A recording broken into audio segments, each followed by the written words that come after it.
1er septembre 1939, l'Allemagne nazie envahit la Pologne et la Wehrmacht.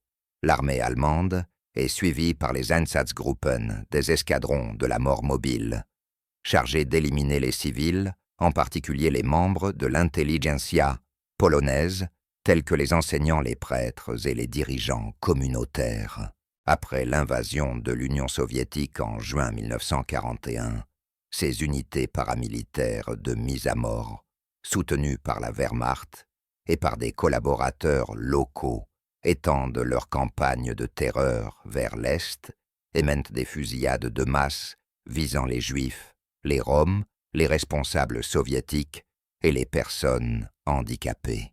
De 1941 à 1945, opérant derrière les lignes de front, en Europe orientale, occupée par les nazis, les Einsatzgruppen assassinent environ 2 millions d'hommes, de femmes et d'enfants, représentant près d'un tiers de l'ensemble des victimes juives de l'Holocauste.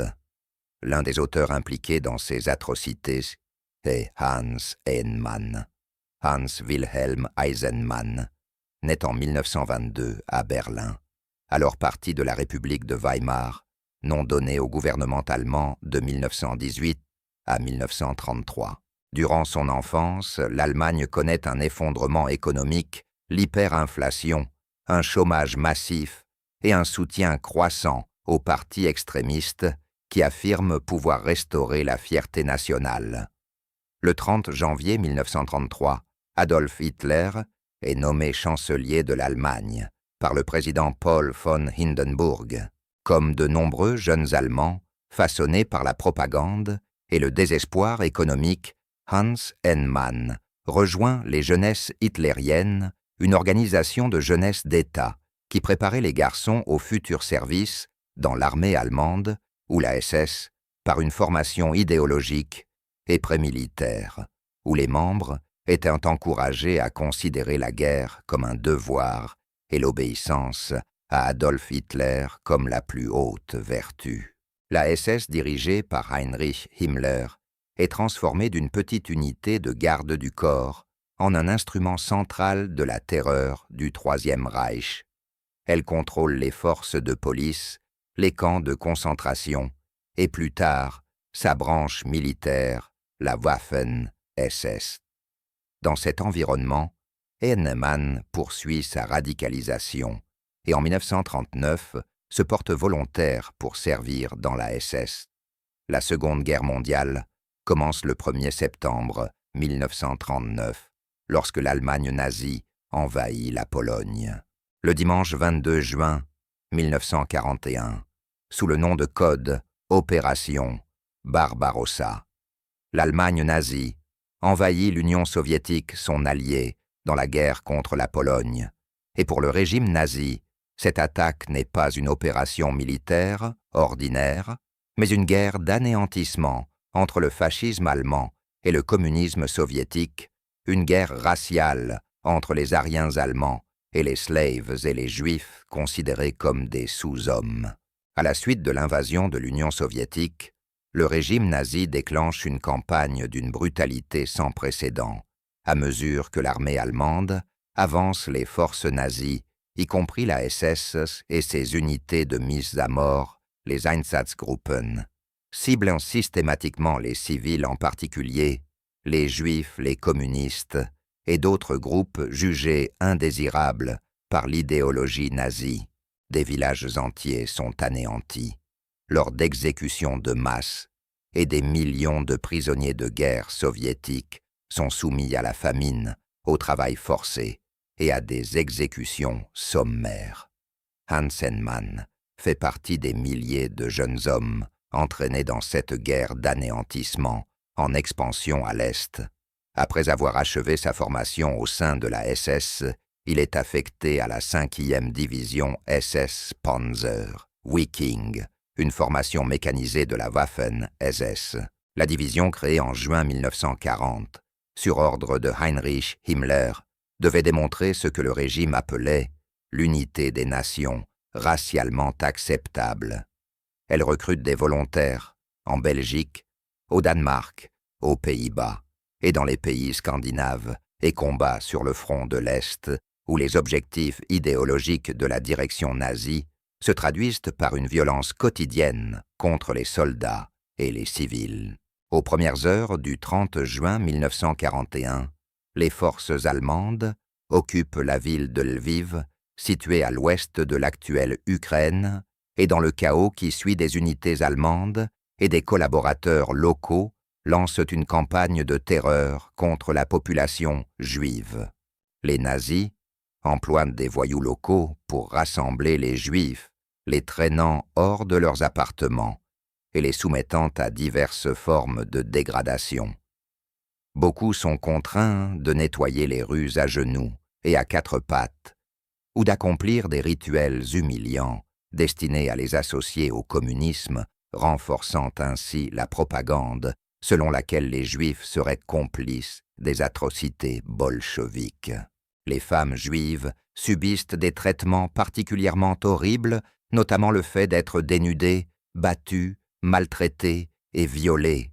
Nombre d'entre elles sont pourchassées nues et frappées à coups de gourdin en bois, non seulement par des hommes locaux, mais aussi par des garçons mineurs. Et les Juifs sont également agressés à coups de haches et de couteaux. Hans Heinemann et son peloton, de la 5e division SS Panzer Viking, arrivent à Lviv peu après le début de l'occupation, et lors de son interrogatoire d'après-guerre, il déclare que l'unité a participé à 4 rafles au cours des 2 premiers jours de son déploiement. Selon son témoignage, jusqu'à 800 Juifs sont arrêtés, parmi lesquels des hommes, des femmes, des personnes âgées et des enfants. Tous sont conduits dans une zone située à l'est de la ville et abattus, et Heinemann reconnaît avoir personnellement abattu environ 120 personnes au cours de ces exécutions. Les massacres perpétrés par son peloton s'inscrivent dans la campagne de terreur plus vaste qui se déploie alors dans toute la ville. 2 jours plus tard, le peloton reçoit l'ordre de se rendre à Berdichev, l'actuelle Berdichiv, une ville située à environ 150 km au sud-ouest de Kiev, capitale de l'Ukraine soviétique. Là, Heinemann rapporte que des opérations similaires commencent immédiatement. Jusqu'à 800 hommes juifs sont rassemblés, conduits par groupes hors de la ville et exécutés en plein jour.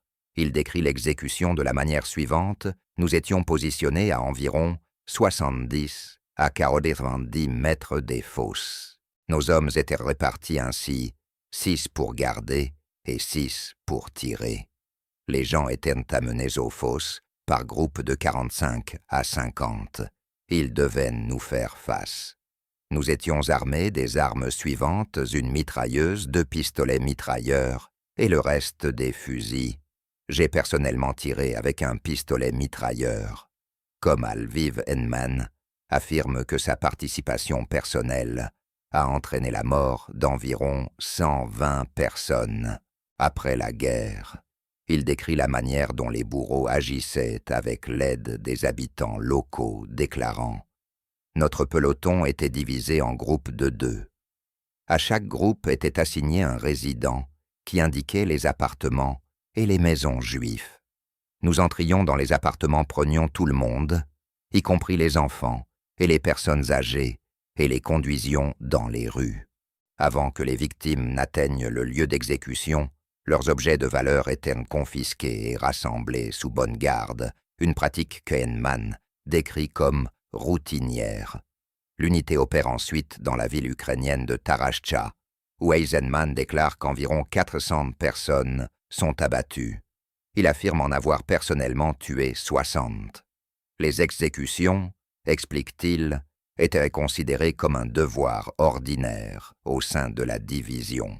Au cours des années suivantes, la division poursuit ses opérations à travers l'Europe orientale et méridionale. Heinemann témoigne également qu'en septembre 1943, il a participé à la pendaison d'environ 25 à 30 civils dans la ville de Metković, en Yougoslavie, occupée par l'Allemagne. La Seconde Guerre mondiale en Europe prend fin le 8 mai 1945. Hans Heinemann est capturé par les forces soviétiques et placé sous enquête pour son rôle dans les fusillades de masse menées par la 5e division SS Panzer Viking. Il est inculpé en vertu du décret du Présidium du Soviet suprême de l'Union soviétique du 19 avril 1943, une loi créée pour punir les responsables du meurtre et de la torture de civils soviétiques, ainsi que de l'exécution et des mauvais traitements infligés aux soldats de l'armée rouge capturés, en raison de ce que les autorités soviétiques décrivent comme de nombreux cas d'atrocités terribles et de violences monstrueuses. Le décret établit la peine de mort par pendaison pour les coupables reconnus. Lors du procès de Kiev, connu sous le nom de Nuremberg de Kiev, qui se déroule du 17 au 28 janvier 1946, Heinemann et 14 membres allemands et autrichiens de la police allemande et de la gendarmerie pour la région de Kiev sont jugés et condamnés pour le meurtre et la torture de civils et de prisonniers de guerre. Au cours des débats, il déclare que de telles méthodes étaient un contraire à toutes les lois de l'humanité, affirmant qu'il avait perdu sa foi dans le fascisme lorsqu'il avait reçu pour la première fois l'ordre de tirer sur des civils. Heinemann insiste sur le fait que lorsqu'il a rejoint la SS, on ne lui avait pas dit ce qu'il serait plus tard contraint de faire. Le tribunal rejette sa défense et il fait partie des 12 accusés sur 15 condamnés à mort.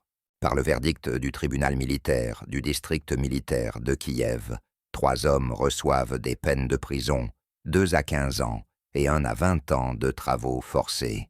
Le 29 janvier 1946, Hans Heinemann, âgé de 23 ans, doit être exécuté par pendaison, aux côtés des autres nazis condamnés. L'exécution a lieu publiquement sur la place Kalinine de Kiev et devient un véritable théâtre de l'horreur. 200 000 personnes se rassemblent sur ce qui est aujourd'hui la place de l'Indépendance pour assister à l'exécution de 12 hommes ayant participé à la mort de plus de 100 000 hommes, femmes et enfants innocents. Les autorités soviétiques amènent les condamnés à l'échafaud sur 6 camions. Sur chacune des 6 plateformes se tiennent 2 prisonniers des nœuds coulants passés autour du cou, tandis que la foule observe en silence. Peu avant l'exécution, un officier conclut son discours par les mots « Camarade commandant, appliquez la sentence ». Les camions avancent alors laissant les condamnés suspendus et se balancer dans les airs. La corde autour du cou du lieutenant Guy Draken se rompt, mais malgré une ancienne tradition, selon laquelle un tel homme aurait pu être épargné, les autorités remplacent la corde et le pendant une seconde fois. La foule applaudit, et des personnes handicapées ayant souffert sous les nazis frappent les cadavres avec leurs béquilles. Les corps ne sont descendus qu'en soirée et enterrés dans un lieu spécial. La pendaison du 29 janvier 1946 est la dernière exécution publique de l'histoire de Kiev. Hans Heinemann fait face à une justice qu'il avait refusée à tant d'autres, et sa mort devient un rappel brutal que les crimes qu'il a commis ne pouvaient rester impunis. Merci de votre attention. N'oubliez pas d'aimer la vidéo, de vous abonner et d'activer la cloche de notification afin de ne manquer aucun de nos prochains épisodes. Nous vous remercions et vous donnons rendez-vous très bientôt sur la chaîne.